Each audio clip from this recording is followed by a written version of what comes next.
procurei o amor, procurei a alegria, e agora eu sou feliz, pois enfim eu te encontrei.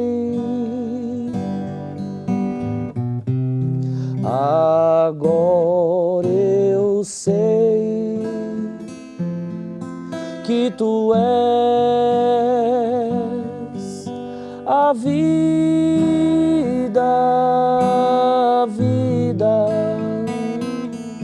nunca mais eu irei te deixar. Agora eu sei que tu és a vida,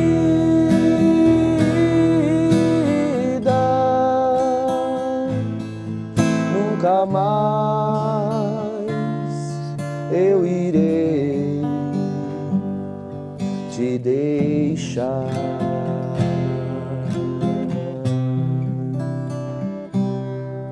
Coisa mais linda!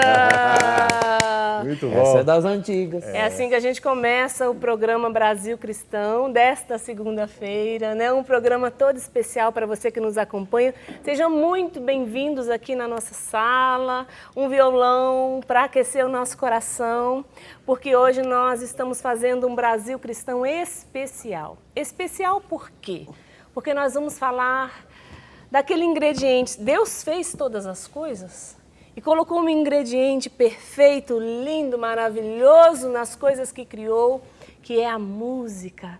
Para nós, seres humanos, né? Quando nós escutamos uma música, dependendo da música que escutamos, nós louvamos o Senhor, nós abrimos o nosso coração, mexe com a nossa alma. E nós estamos nos aproximando de um evento, né, muito importante para a música católica do Brasil, que é o Troféu Louvemos o Senhor, 11ª edição. Boa tarde, gente. Boa tarde, Drica. Boa tarde para você que nos acompanha, né? Programa Brasil Cristão hoje especial. E nós vamos falar da importância da música, né, de modo especial para a igreja. E a gente fala que ela é importante para a igreja porque, em primeiríssimo lugar, ela é a expressão da alma, é a expressão da pessoa. Quando a gente fala de música, né, é algo que emana da natureza mesma do homem, né, padre? Uhum.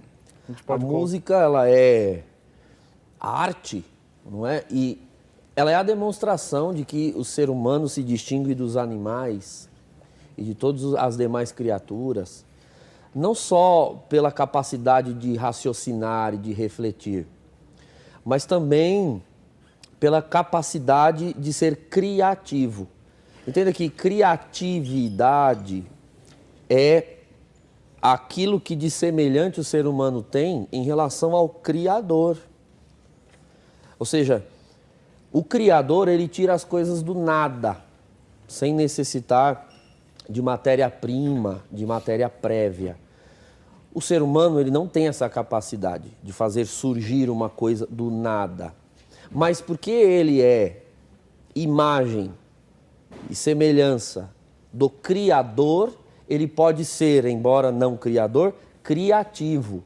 A partir das coisas que existem, fazer surgir novas. Isso é uma característica do ser humano. Isso é uma característica de almas, de criaturas com inteligência. Os anjos podem ser criativos e os seres humanos podem ser criativos. Então, o som, ele faz parte das obras criadas. Tudo que existe emite som. Exato. É uma forma de as criaturas se comunicarem entre si, estabelecida por Deus. Então, a água emite som, os pássaros, os animais emitem sons, o vento, enfim, a colisão dos elementos materiais, tudo isso emite som. O ser humano é capaz de harmonizar estes sons, concatenar estes sons e encontrar neles uma lógica que em si mesmos eles não possuem, mas ordená-los dentro de determinados padrões. Padre, isso é interessante só o ser humano pode que fazer. não só tem essa capacidade de ordenar, mas fazer com que esses sons penetrem a nossa alma. Essa música, por exemplo, que o senhor começou cantando hoje, essa música é uma música das antigas, quem é da Renovação Carismática conhece? Padre Jonas cantava essa música. Aliás, por que o senhor começou cantando essa canção tão linda? Eu amo essa música, ela me recorda a minha infância. Minha mãe sempre foi da Renovação, né, muito católica, e eu me recordo da minha mãe cantando essa música, ouvindo as fitas cassetes, né, da Renovação nos anos 80 e realizando os afazeres de casa ao som dessa música e de inúmeras outras que formaram a minha identidade cristã. Mesmo lá na frente, com um desvio da fé cristã na adolescência, eu trazia no bojo uma herança cristã que eu por um tempo neguei. Mas quando eu recebi o batismo no Espírito Santo, todos esses elementos simplesmente reconquistaram vida e passaram a fazer parte da minha história, da minha experiência. Então, a música sempre fez parte da história do senhor. Sempre. Eu sou músico desde os 7 anos. Né? Eu tenho Para quem não conhecia o Padre Douglas, né? Achava que o Padre Douglas é só um sacerdote assim, só de catequese, um ótimo sacerdote, um santo sacerdote da doutrina pura, e é um músico aqui no meio de nós. Hoje está revelando na isso. minha família tem bastante músicos, né? E assim, nós vamos falar até um pouco, acredito, sobre a história da música, né? Mas durante séculos a música, ela era um elemento executável somente por quem tinha, vamos assim dizer, a inteligência musical, como hoje a psicologia fala. Você pode perceber que nem todos têm o tato musical. O que a gente chama em fala popular, nem todos tocam ou cantam de ouvido. Aquele dom natural seria? Isso, seria esse dom natural, um talento, uma capacidade natural. Porque, veja, existem partes do nosso cérebro responsáveis por determinadas inteligências, como a psicologia fala. Então, uns têm mais habilidade com matemática, né? Inteligência matemática, são pessoas mais técnicas. Outras pessoas têm mais facilidade com coisas abstratas, que exigem abstração, reflexão, não tão exatas. A música, ela faz parte um pouco desse raciocínio exato, porém mais voltado para o artístico. Então não é todo mundo que tem assim, uma educação, uma inclinação, melhor dizendo, cognitiva, né, cerebral, para entender notas, harmonia, melodia. Todos são capazes de, por um esforço, por um empenho, aprender a técnica musical. Mas a arte musical, ela não necessariamente pode ser transmitida pela técnica. Ela é uma coisa que nasce com a pessoa? Quando você fala assim, nossa, a pessoa tem essa... Eu não sei, eu não sei se nasce, ela deve ser aprendida. Tá? Existem teorias científicas que dizem que essa parte do cérebro, a inteligência musical, ela precisaria ser formada, ela pode ser formada... Mas, tem gente, Fernando, que você olha cantando e fala, nossa senhora, essa criancinha, a pessoa já começa a cantar aquela mas coisa... aí já tem um elemento anatômico também, né? Voz, cordas vocais, timbre, o formato da caixa craniana. Vocês, com certeza, todo mundo já viu, já se admirou com a voz, com aquelas vozes daqueles afro-americanos, o pessoal africano. Isso tem uma razão fisiológica. A nossa voz, ao ser produzida nas cordas vocais, ela é emitida também a partir da ressonância da caixa craniana. Então, etnicamente, esses povos têm uma formação craniana, né? A ossatura do crânio faz com que a voz reverbere de um jeito que por mais que você queira, né, você não vai conseguir emitir igual. E você pode ver que é cultural o estilo de música africano, dos afro-americanos, dos afro-brasileiros também, é próprio da etnia. Cada povo, ao longo da história, das civilizações, da história humana, foi confeccionando também o seu estilo musical a partir desses elementos, né? Agora, independente do povo, né, como eu estava dizendo há pouco, essa inteligência musical, ela pode ser formada na pessoa nos primeiros anos de vida.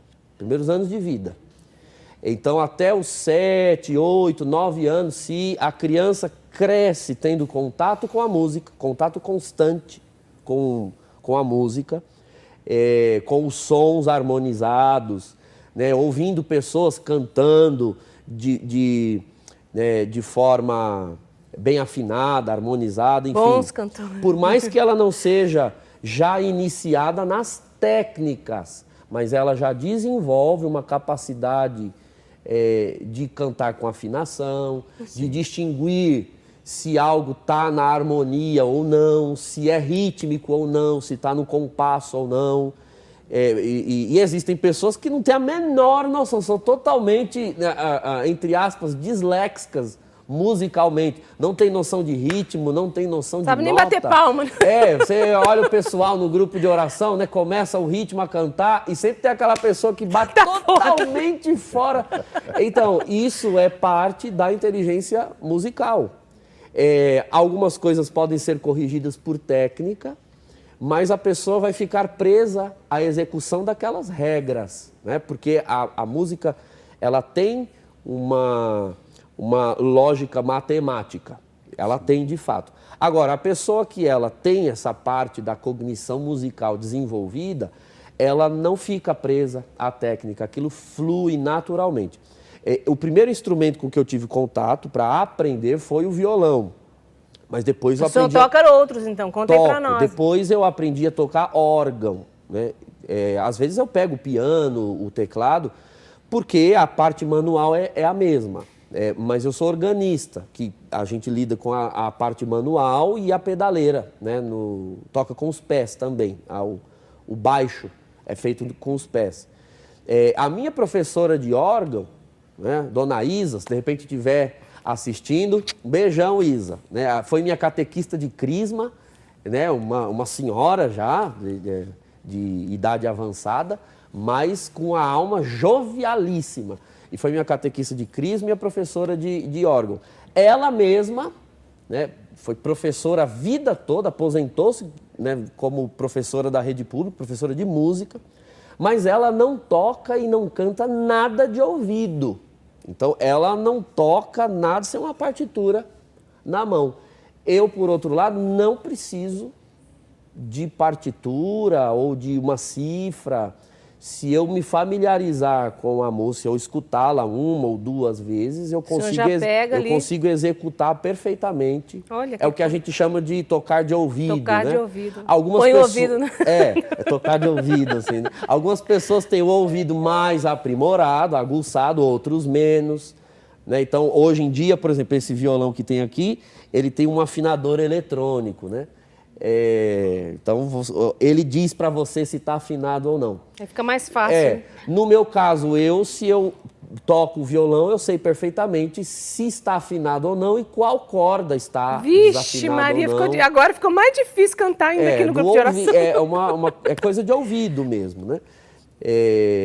Eu consigo afinar sem o afinador eletrônico. Então, eu sei se um mi é mi mesmo. Se o senhor está numa missa celebrando e aquele ministério começa a tocar aquelas músicas lá e tem alguma coisa errada, o senhor já... Sei. Ixi, deu Eles sabem que eu sei, né? Eles sabem que eu sei.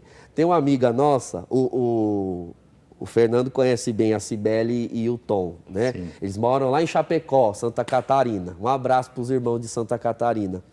E eles moraram em Osasco muito tempo. E a Cibele é uma vocalista, uma soprano, meu Deus do céu. A voz dela toca na sua alma mesmo. Os irmãos todos são músicos, né? O Ailton já esteve aqui conosco. Aqui no Brasil Cristão. Aqui no Brasil Cristão. Então, a Sibeli é a irmã Aqui no Brasil do Cristão? Ailton. Sim. Sim, tocou lembro, aqui gente. conosco no Brasil Cristão. Sim. Então, a Sibeli é a irmã mais nova do Ailton. Ah, lembro sim, gente. Sim, então, uma vocalista excelente. Muitos que nos acompanham no século XXI conhecem, lembram da Sibeli. Por muito tempo ela cantou no Louvemos ao Senhor, junto com o Padre Nilson, que também apresenta o programa aqui, a banda Nova Face. Olha Ela aí. foi a vocalista durante anos. E aí, é uma amiga pessoal, eles são meus compadres também, né? Eu sou padrinho de um dos filhos deles. E uma vez ela foi na minha paróquia me visitar e foram à missa. E o pessoal, tadinho, numa capelinha pequenininha, mas tocaram desafinado e fora do ritmo. E ela disse, olha, padre, eu tenho que dar os parabéns para o senhor, porque não é fácil ser músico. A gente sabe que o senhor tem ouvido musical e o senhor deixou os meninos tocarem e cantarem e não falou nada e nem esboçou nenhuma fala.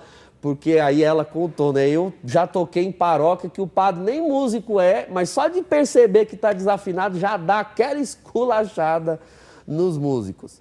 Mas eu sou da opinião de que quando você tem um poder, entre aspas, um poder, quando você tem algo que o outro não tem, isso não te autoriza a arrogância. É como ser católico, que nós falamos tanto aqui e nos esmeramos em ser bons católicos, em fazer do Brasil um país cristão. A verdade está em nós, que é o Evangelho, que é Jesus Cristo e é a fé católica. Agora, porque nós conhecemos a verdade, isso nos autoriza, então, agora, a humilhar quem não é católico, jogar na cara de quem não é católico o fato de eles não serem católicos. Não. Porque se eu pretendo dizer a verdade sem caridade, isso não é mais verdade. Até isso porque, é apenas fato. De acordo com Jesus Cristo no Evangelho, pode ser que eles nos precederão no reino dos céus. Quem vai saber? Então, um músico cristão, se você é um bom músico, um excelente músico, você tem musicalidade, tem ouvido musical, tem noção musical, e vê um irmão que não tem a mesma capacidade, mas quer ali servir a Deus, está se empenhando, se dedicando. Bom, hoje eu sou padre, né? Eu toquei missa diariamente durante 8 anos na formação sacerdotal, no seminário era eu que tocava. Então, eu tocava diariamente, todo o tempo litúrgico, toda a memória, toda a festa, toda a solenidade. Eu tenho um repertório na cabeça para poder ajudar os músicos. Mas hoje em dia, na missa, eu vou agora esculachar o músico porque ele não toca como eu toco? Diante disso, quando vocês me virem cantar aqui no Grupo de Oração do Brasil Cristão, todo mundo, sejam muito caridosos. Então, ou eu rezo missa ou eu toco, não né? Dá, né, padre? E às vezes os músicos ficam apreensivos. Ai, padre, a gente tem vergonha de tocar na sua frente, a gente sabe que o senhor percebe se a gente errou. Olha, primeira coisa, eu não sou um músico profissional também, tá? Aprendi música desde os 7 anos, mas tem muitos músicos melhores do que eu, graças a Deus. E não significa que eu também nunca tenha errado em missa. Então eu não vou humilhar o músico na igreja porque ele errou, e não vou comer o toco dele, como nós dizemos aqui em São Paulo, né? Porque ele errou. Os erros que eu pego no pé são os erros litúrgicos. Sim. Mas os de música, bom, esse nós temos que trabalhar. Eu até posso pegar no pé, de vez em quando pego. Com caridade, amor para ensinar. A gente chama no canto, a gente faz uma formação, né? Pela graça de Deus, por ser músico, eu tenho condições de dar certas formações para os músicos, que eventualmente, às vezes, um padre percebe a dificuldade da música na sua paróquia e precisa chamar alguém, esperar que surja quem possa oferecer um serviço. Que é difícil, né? Eu já vou lá, pego o violão, o teclado, o órgão e já mostro e digo, ó, é assim, não é... Em outras comunidades cristãs, né, Padre Douglas, acho que isso é tão interessante a gente falar, como existe uma cultura musical. Nossa, é verdade. Impressionante, né? Você vai a certos a certas liturgias onde você vê verdadeiras orquestras. E a Igreja Católica, é bom que com isso a gente já puxa um pouco em relação à história, a Igreja ela é construtora da civilização, ela viu nascer no seu seio as coisas mais lindas no campo artístico, inclusive no campo musical. Nós vimos o gregoriano nascer dentro da Igreja, todo um estilo musical, né? Mas eu acredito que não é o comum hoje você entrar nas paróquias e ver uma música sendo bem executada. Isso é triste, é uma realidade. É verdade. Isso é resultado de uma série de processos históricos. Tá? Daria uma semana de Brasil Cristão para tratar disso. Toda a música sacra que nós conhecemos, na atualidade, ela é, de certa maneira, uma confecção da Igreja Católica, sobretudo no período da cristandade. Então, entendendo um pouco aqui de história da música sacra, o grande baluarte da música sacra, que precisa ser mencionado aqui desde o início, é São Gregório Magno. Exato. É invocado na igreja como o patrono dos músicos, dos cantores. Temos Santa Cecília também, que é mais popular, por conta de um evento específico na vida dela, testemunhal, de cantar os louvores de Deus e com a unção do Espírito Santo. Na habilidade que ela tinha de cantar, ela tocou o coração do seu esposo e pôde convencê-lo da profundidade da fé cristã e convencê-lo, portanto, a respeitar o voto de virgindade que ela havia feito, virgindade consagrada, que ela havia feito antes de contrair matrimônio. Então, houve esse evento específico. Agora, quem de fato realizou uma obra a favor da música sacra, em termos de igreja católica, foi São Gregório Magno. E eu estou falando aqui do século VI, portanto, do primeiro milênio, quando não havia nenhuma grande divisão, nenhum grande cisma na igreja. Não havia ainda igreja ortodoxa, o Oriente e o Ocidente eram uma única igreja. Portanto, ele teve uma influência sobre a música no Oriente também. E, obviamente, século VI não havia reforma protestante, né, que é do século XVI. Nem os valdenses do século XIII não existiam ainda. O que São Gregório percebeu? Que existia na igreja uma execução musical um pouco desarticulada. Né? Eu ia usar a palavra desordenada, mas não era isso. Eram músicas belas, porém, cada uma tinha uma origem não cristã eminentemente, ou seja, não existia uma música originalmente cristã, mas eram influências externas que acabaram sendo trazidas para a cristandade. Basicamente, três. Existia a música judaica, da liturgia sinagogal, que foi trazida, obviamente, nós viemos do judaísmo, então se trouxe o estilo sinagogal de cantar. Eu imagino que quando a Sagrada Escritura fala de Paulo e Silas cantando hinos de louvor, eram esses hinos sinagogais, sem dúvida alguma. Os hinos sinagogais. Claro, já não eram cantados em hebraico, mas o estilo melódico era a música sinagogal. Existia também o antigo canto romano. Então, em Roma, né, e no Império, havia um estilo próprio musical, inclusive o estilo que era usado para os cultos pagãos no Império Romano. Claro que esse estilo veio para dentro da cristandade. A musicalidade, não as letras, os conteúdos pagãos, isso ficou para trás. E existia também um estilo de música chamado o estilo galicano, da região que corresponde hoje à França e à Alemanha, né? Uma parte da Alemanha naquele período era a Gália. Então existiam esses três estilos musicais. Padre, havia o uso de instrumentos também ou a coisa era mais a capela? Não. A primeira a primeira ingerência instrumental que houve na igreja foi com a introdução do órgão. Nossa. O órgão de tubos. Aquele enorme que a gente Sim, entra, que tem né? nas igrejas, né, mais Isso. antigas e tudo. O órgão de tubos é um patrimônio da humanidade, diga-se de passagem. E depois, com o surgimento das procissões, né, as devoções na Europa, criou-se uma adaptação do órgão de tubo. Lembrando que os órgãos de tubos, antigamente, nós estamos falando de cristandade, não existia eletricidade. O órgão de tubos é um instrumento de sopro. Atrás do grande móvel dos tubos existiam foles que eram erguidos, então para se tocar um órgão eram necessárias 2 pessoas. A que dedilhava o teclado e a pedaleira, e uma pessoa que ficava atrás erguendo os foles, eram foles grandes assim, e você precisava erguer, eram 3 ou 4, dependendo do tamanho do órgão, e esses órgãos e esses foles iam baixando e soprando os tubos. Então era assim.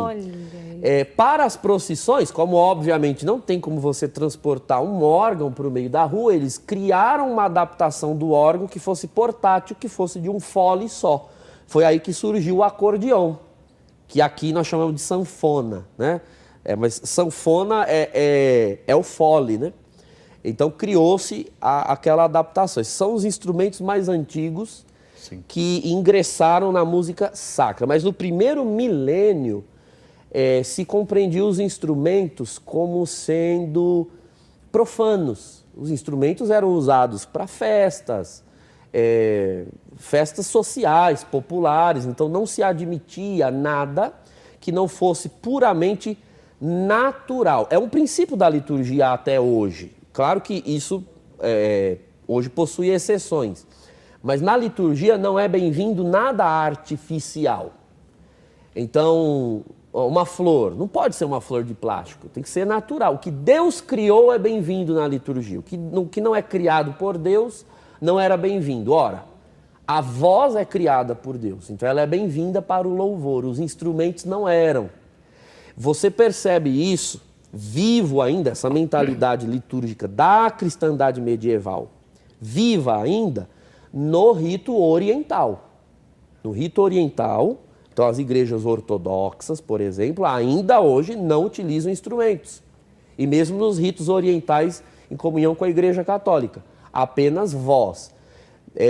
Um ou outro, por estar em comunhão com a Igreja Católica do Ocidente, acabou recebendo influência ocidental.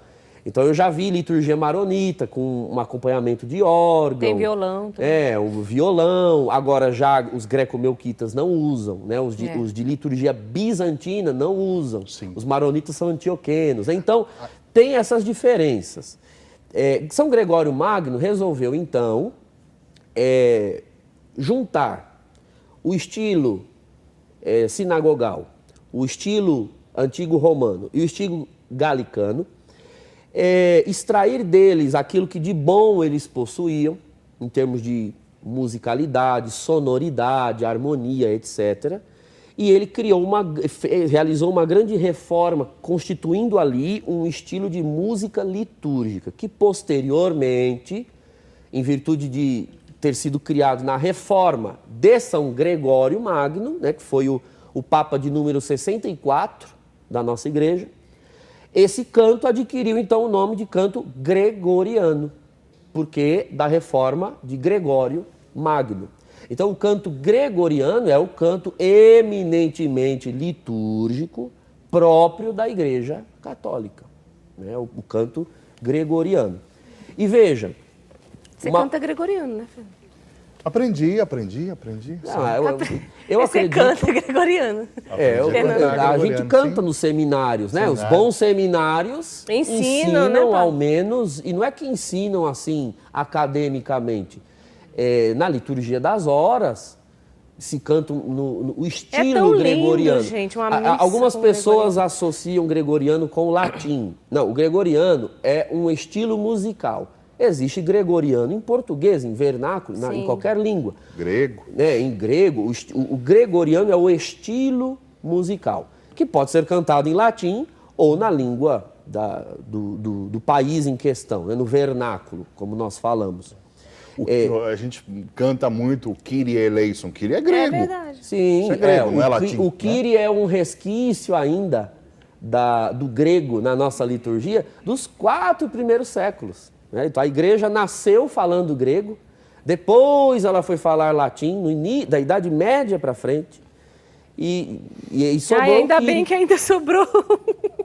Sobrou o Kyrie, Sobrou o Kyrie que é um ali. resquício, mas todo o resto em latim. Um detalhe que pouca gente sabe também, foram os monges, sobretudo os monges beneditinos. São Gregório era beneditino. Sim, São Gregório era beneditino, bom recordar. Mas os monges beneditinos foi quem ofereceram ao mundo ocidental a inscrição musical, entende? Existiam alguns tipos de inscrição musical nos hindus, os egípcios tinham, mas sempre um tipo de inscrição musical que exigia algum O senhor está falando da escrita, partitura. Sim, pentagrama, música. tetragrama. Vieram dos monges. Sim, Esses monges para criar coisa boa também. Você transcrever algo que é sonoro para o campo visual, isso é uma criação, podemos dizer, da Igreja Católica. Que coisa linda. Existiam tipos de inscrição, como eu disse há pouco, mesmo na Bíblia, quando você abre a sua Bíblia, nós não temos muito costume de fazer isso quando abrimos os Salmos. Mas nos Salmos, se você pegar um Salmo, nós pulamos sempre o versículo 1. Preste atenção no versículo 1, está lá. Saltério. Ao mestre de Ao canto. mestre de canto. O que era isso? Isso era um cabeçalho para que o salmo fosse executado na liturgia do templo. Então, tinha um cabeçalho para que fosse executado. Salmo para ser executado com lira. Salmo para ser executado com saltério. Até o instrumento que é para ser tocado. Tem um instrumento. Está escrito no cabeçalho do salmo. Em qualquer Bíblia. A Bíblia que você pegar em casa. Pega aí tem agora, lá a gente já confere. o cabeçalho. Esses instrumentos da liturgia hebraica, em nenhum momento eles chegaram a ser usados na liturgia cristã? Não, em nenhum momento. Nem no início da... Até porque já eram muito pouco utilizados no período de Jesus. Agora, mesmo assim, eles eram usados no templo. Que foi eles isso? não eram usados nas sinagogas. Exato. Porque eles eram instrumentos executados pelos levitas. E o lugar de ofício dos levitas era o templo. O estilo de música que os primeiros cristãos herdam é o das sinagogas. Ou seja, daquelas capelinhas, vamos assim dizer, situadas nas aldeias, nas cidades, e não ali de Jerusalém. A música no templo é um ofício sacerdotal. Sacerdotal, Isso exatamente. é muito interessante. Sim. Então, o modo como era executado no templo, ninguém mais no judaísmo executava, porque era próprio daquela tribo executar daquela forma. Então, quando a gente lê isso nos Salmos, não tem como saber, veja, porque não existia inscrição, não tem como nós sabermos que melodia era aquela, que ritmo era aquele, porque exigia o mínimo de tradição oral para executar. Quem rompeu com essa limitação foi a Igreja Católica. Hoje, você pode nunca ter ouvido a música, mas ela está escrita. Você pode Vai ser ler e tocada executar. do mesmo jeito no mundo. E quem a escreveu 500 anos atrás, transmite para quem vai ler hoje. Sim. E quem vai tocar hoje, escutá-la como era escutada 500 anos atrás. Isso Um é último lindo. detalhe, que é importantíssimo você saber, as notas musicais, elas são sons. Né? Deixa eu pegar aqui para Por favor. exemplificar para vocês. A nota musical é um som, ó.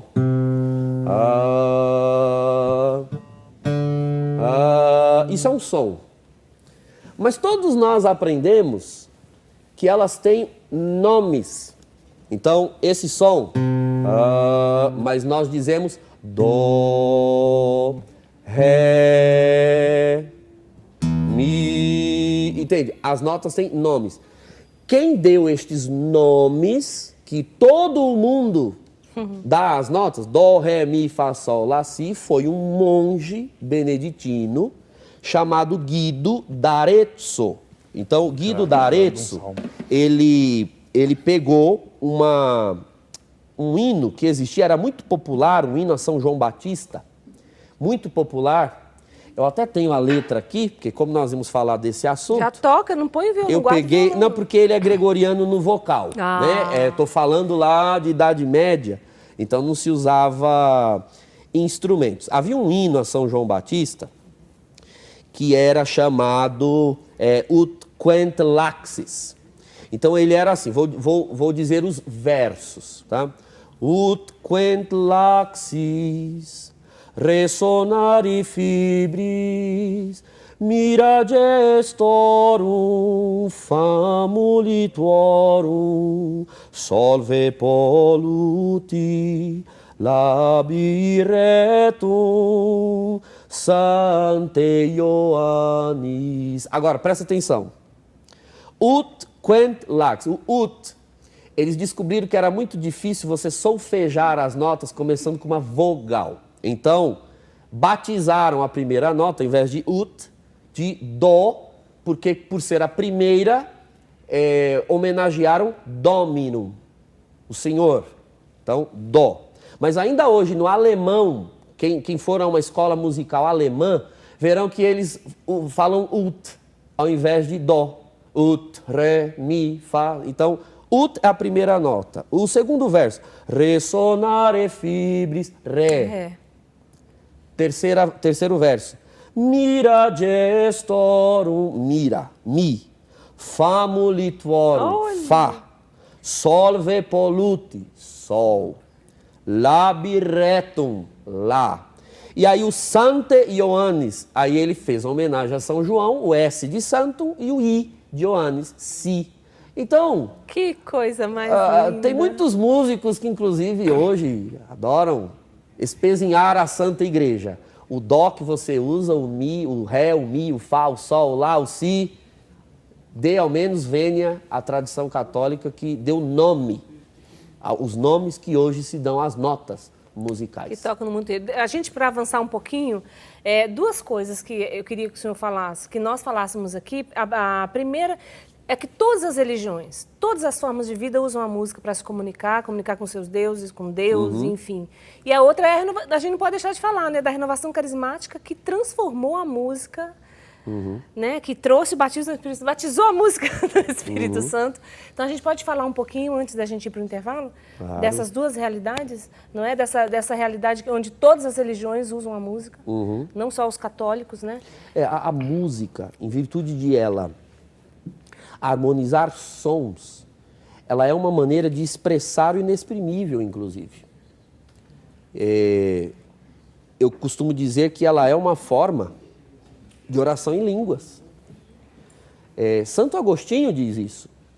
A pessoa, quando quer expressar-se, mas não tem palavras, ela simplesmente cantarola, já que não há o que cantar. Sim.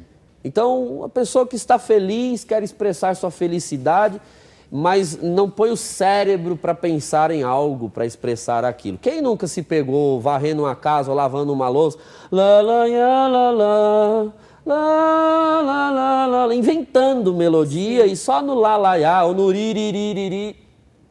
Música é uma forma de expressar o inexprimível, sentimento, emoção.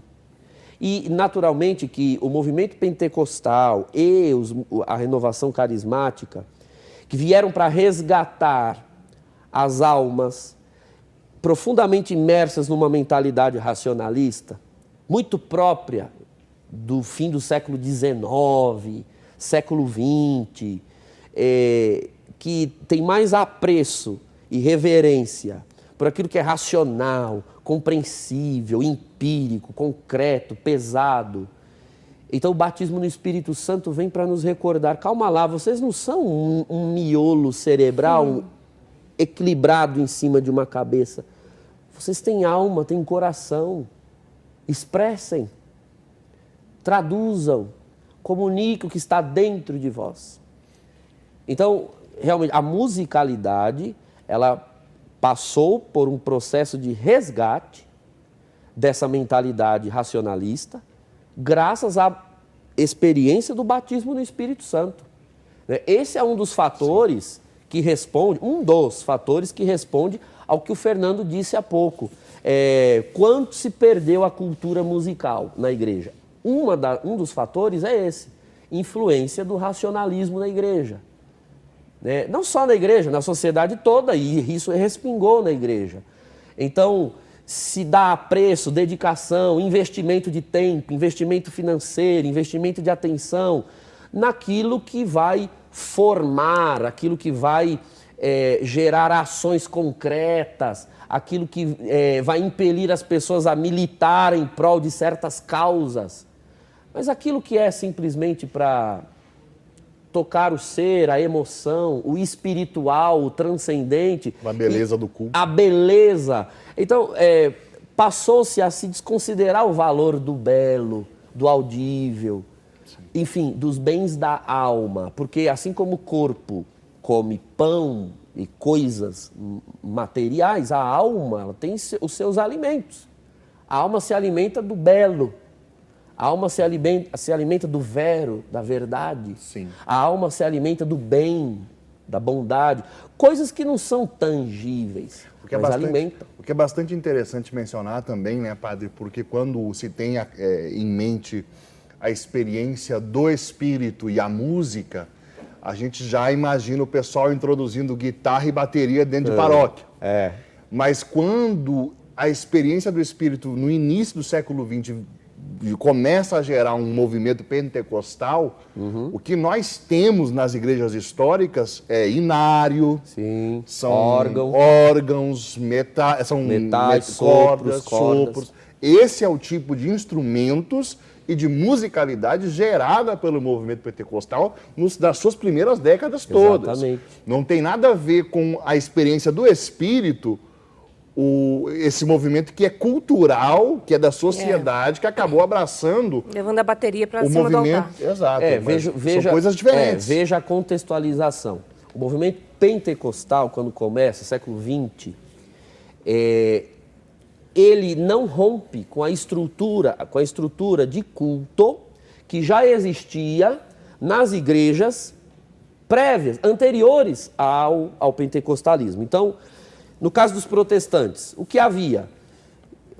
O que existia eram igrejas anglicanas, luteranas, metodistas. Batista. Aliás, o movimento Holiness, que originou o movimento pentecostal, surge na igreja metodista, né? Os batistas, etc. Então, o que existia de culto era o que estas igrejas executavam. E todas essas igrejas, fim do século XIX, começo do século XX, realizavam seus cultos, como fazem até hoje, inclusive, essas igrejas históricas, com órgão, com orquestra. Então, o movimento pentecostal, a princípio, ele não pretende trazer uma novidade no âmbito da música, ele traz uma novidade no âmbito da vida espiritual.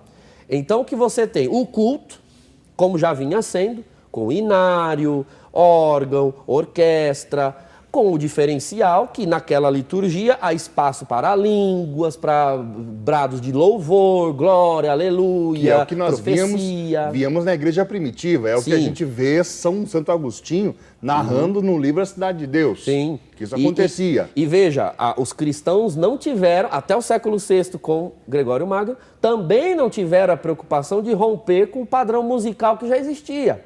Se cantava nas sinagogas desse jeito, assim nós continuamos cantando na igreja. Então herdou-se trouxe-se uma herança musical. Agora, nos anos 60, estamos falando de um contexto social. A modernidade dos anos 60 viu uma revolução musical, inclusive. Tá? Eu não vivi nos anos 60, nasci nos anos 80, mas se você procurar lá vídeos, livros, documentários, você verá que os anos 60 lançou uma série de novidades musicais. Né? No caso dos Estados Unidos, de onde surge a renovação carismática, há um movimento afro-americano do blues, do jazz, de uma série de incorporação de instrumentos na musicalidade. Então, por exemplo, o órgão Hammond, que é um órgão que já era usado nas igrejas pentecostais históricas, é incorporado no blues. junto com bateria, saxofone, etc. Então, esse era o estilo de música sacro moderno que surge nos anos 60. Ora, a renovação carismática nasce neste período. Então, ela acaba por incorporar o estilo musical dos movimentos carismáticos e não dos movimentos pentecostais históricos, que, diga-se de passagem, tinham até um pouco mais a ver com a nossa tradição litúrgica, porque nós somos católicos.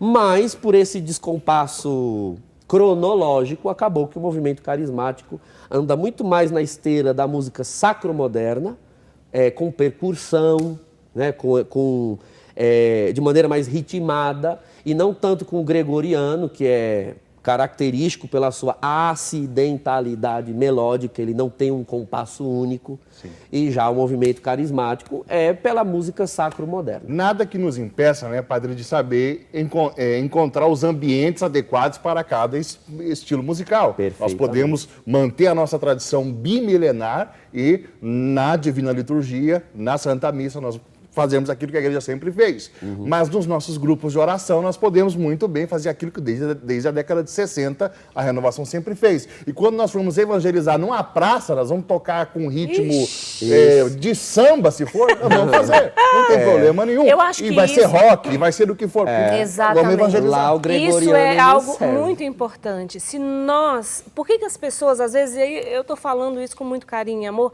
falam os carismáticos fazem bagunça. Porque, de fato, alguns de nós leva para a Santa Missa aquela bateria enorme, aquele bando de música, fica um barulho ensurdecedor e a pessoa não consegue rezar. Se nós colocarmos a música no lugar certo e na hora certa, e nós vamos poder louvar e sapatear com Deus no momento certo e na hora da celebração eucarística, nós também ali tivemos reverência, até na música, vai ser tudo lindo. Mas a maioria das pessoas faz isso de muito bom coração. Sim, falta Deus instrução, não vai... né? As pessoas têm que receber essa instrução. É por isso que eu falei com muito amor e carinho. É isso mesmo, É Drica. isso mesmo. O Brasil Cristão, ele vem aqui também para dar esse toquezinho. É isso mesmo. É com muito amor e carinho. Você toca lindo, sua voz é linda, sua bateria é linda. Bota ela no lugar certo. Mas põe no lugar certo que vai funcionar melhor. Tem participação? Vamos dar uma olhada na participação? Vamos lá. Toinha Machado, Padre Douglas, palmas para o Senhor, pois é um padre com muitos dons. Graças a Deus, além de todos os conhecimentos que tem, canta e toca muito bem. Feliz tarde para vocês, Drica Fernando. Ela é de Campo Maior, no Piauí. Piauí Santo lindo. Piauí. Aldo César de Araújo, boa tarde. São Gregório Magno iria chorar com as músicas de hoje. Pode ser. Dependendo do que ele escutasse, ele ia... Ou em algumas ocasiões ele ia chorar de tristeza e outras eu tenho certeza que ele choraria de alegria. Eu também acho. Né? Depende muito do ambiente, depende de conhecermos a índole de cada ambiente. Exato. Né? A música sacra, com o passar dos anos, foi se distinguindo da música litúrgica. Isso foi um outro processo histórico. Né?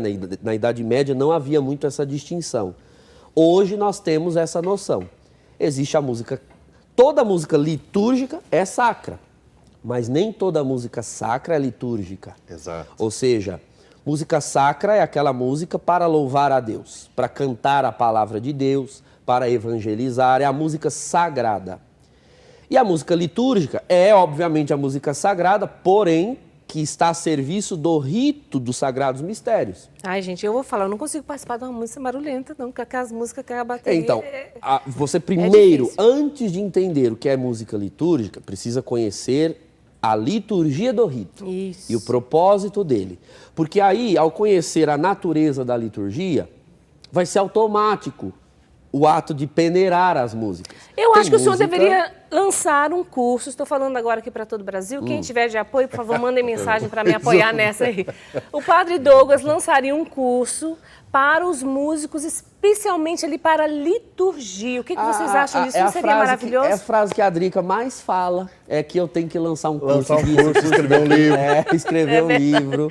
É muito Mas fiquem tranquilos, porque se te deixa feliz, eu já comecei a gravar um curso. Oh, glória a Deus. Que será disponibilizado no meu site quando estiver pronto. Vai ser um curso longo, então por isso demanda um pouco de tempo para confeccionar. Gente, isso é muito sério. Para terminar esse bloco, quando você vai em uma celebração da missa, que a música ela te faz rezar.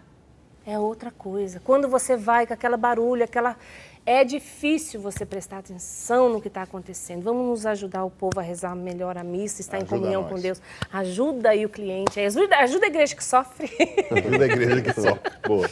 Vamos fazer intervalo? Daqui a pouquinho, então, nós vamos receber os organizadores, coordenadores e produtores do evento que está chegando quarta-feira. A 11ª edição do Troféu Louvemos o Senhor vai ser um show, uma coisa gostosa, divertida, para a gente homenagear os artistas e, claro, louvar muito a Deus. Nós vamos recebê-los no próximo bloco. Padre, canta aí pra gente. Pera aí, não vai não. Deixa o padre cantar a música de saída de bloco aqui. Vamos ver se ele é bom assim de... Diga. Ele exaltado. Oh! Ele exaltado, o Rei exaltado do céu. Eu louvarei, Ele exaltado, para sempre exaltado seu nome. Louvarei,